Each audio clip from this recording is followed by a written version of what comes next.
other times she sits across the room with Lori, which is fine with me. I cannot stand hearing her horror stories. Linda Fisher eats by herself. I watched as she unpacked her lunch and spread it out across her desk. She had a sandwich, a pack of Hostess cupcakes, and a big red apple. You're going to turn into a real whale if you keep eating like that, Wendy told her. Just shut up, Linda said, more to her sandwich than Wendy.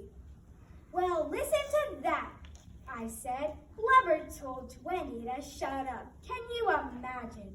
Some people don't know how to talk nice, Caroline said. Didn't your mother teach you any manners, Blubber? Wendy asked. I don't think so, I said. Otherwise, Blubber wouldn't chew with her mouth open. Oh, yes, Wendy said. I noticed that too. She must want us to know that she has an egg salad sandwich on whole wheat bread, Caroline added. And how lovely it looks all chewed up in her mouth, I said.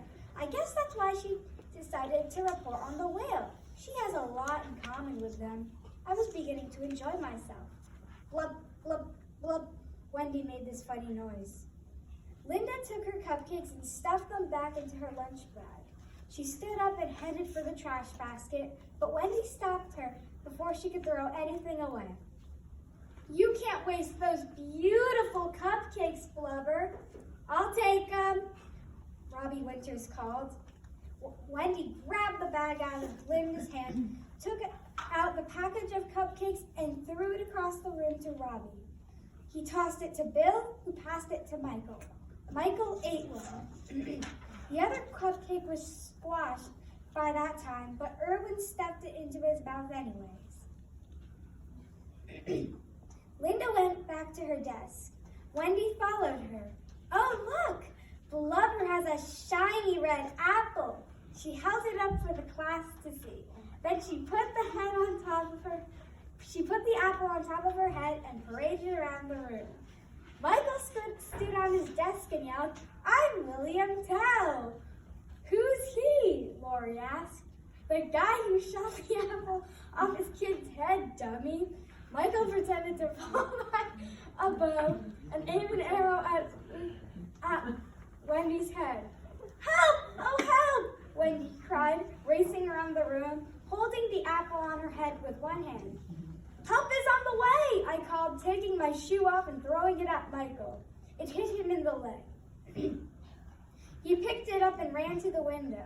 You wouldn't, I yelled. As soon as I said that, Michael raised the window and tossed out my shoe. It landed in the bushes. You jerk!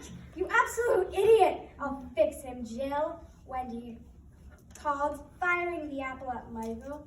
It missed him and crashed against the blackboard. Bruce picked it up, polished it off his shirt, and then took a bite. Donna pointed at him and chanted, He ate the poison apple, he ate the poison apple. Oh! Bruce made this gurgling noise, clutched his stomach, and dropped to the floor.